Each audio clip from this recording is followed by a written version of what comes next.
Cigarette के धुएं के साथ जहन के सब तनावों को उड़ाने में बड़ा सुकून मिलता है ना।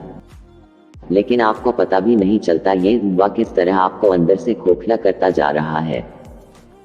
हम जब इंटरनेट पर नहीं थे, हमारी एक मंडली थी, जिस मंडली को अचानक जाने कहां से सिगरेट की लत लग गई। उस जमाने में कोई महंगी हाई फाई टाइप की सिगरेट चली थी, जो शायद फैशन और शान का सिंबल बन गई थी।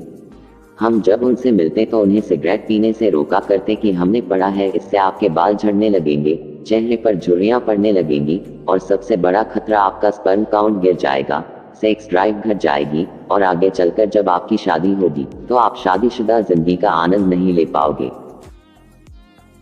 धीरे धीरे हमारी इस ज्ञान बांटने की प्रवृत्ति की वजह से वो लोग हमसे कटने लगे, हमसे बात करने से बचने लगे। हमें भी बड़ा दुख हुआ और हमने लोगों के मुंह पर ज्ञान न बांटने की गांठ बांध ली। उसी जमाने में हमारी मंडली के सीनियर भाई साहब की शादी भी हो गई और चंद दिनों बाद वो बीवी को लेकर मुंबई सेटल हो गए थे। वो जिस तरह उम्र में सीनियर थे, उसी तरह सिगरेट फूंकने में भी बड़े खिलाड़ी बन गए थे, चेन स्मोकर जिसे कहा जाए।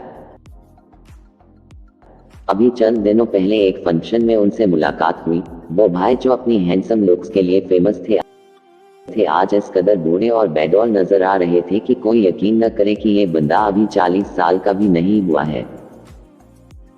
शादी के 11 साल गुजरने के बाद पहली बार उनसे बात करने का मौका मिला था और हमने बातचीत में गलती से उनकी फैमिली प्लानिंग के बारे में पूछ लिया। हमें लगा एक दो बेटा बेटी तो पैदा किए होंगे इतने दिनों में, लेकिन पता चला वो अब तक बेऔलाद हैं। फिर बात बात में पता चला कि मियाँ बीवी दोनों ही में कोई कमी नहीं है, बस न जाने क्यों संजोग नहीं बन पाया अभी तक।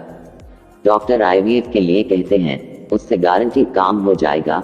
ये बताकर वो भाई साहब स्मोकिंग जोन की तरफ चले गए, शायद टेंशन रिलीज करने। लेकिन सच तो ये है कि भाई साहब की टेंशन की जड़ ही ये स्मोकिंग है। आईवीएफ का इस्तेमाल तब किया जाता है जब एग और स्पर्म कुदरती तरीके से नहीं मिल पाते, और इस परेशानी की बड़ी वजह मर्दों में स्पर्म काउंट का कम होना होती है।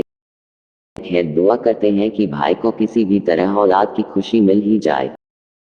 उनसे इस हाल में हमें ये भी कहते नहीं बना कि अब तो सिगरेट छोड़ दे, बस दुआ करते हैं उन्हें खुद ही समझ आ जाए ये बात।